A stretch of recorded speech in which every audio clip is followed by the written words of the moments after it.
Welcome to your weekday cup of the Word. This is Friday, the end of the week, and this is chapter 16, the end of 1 Corinthians. In this chapter, Paul's going to give some concluding remarks, but there's also some really important doctrinal details that he'll address. The church in Jerusalem and the churches in that area of the world were facing a very difficult time. There were a lot of needy brethren due to famine and economic difficulties. And the different congregations that had more means had been making collections to send to those needy brethren in the Jerusalem area.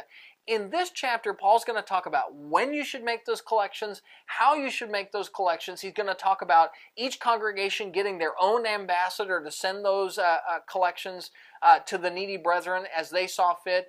And he's going to talk about the thoughtfulness and preparation we ought to have in giving. After that, he's going to go on to talk about his own personal plans, that he hopes to make it to Corinth to see them face to face and embrace them as brethren, that he'd sent Timothy along and hoped that Timothy would make it to visit them soon.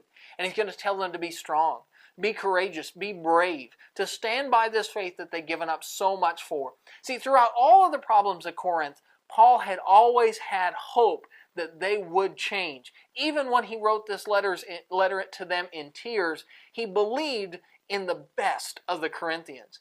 And next week when we start 2 Corinthians, you'll see that Paul was not wrong.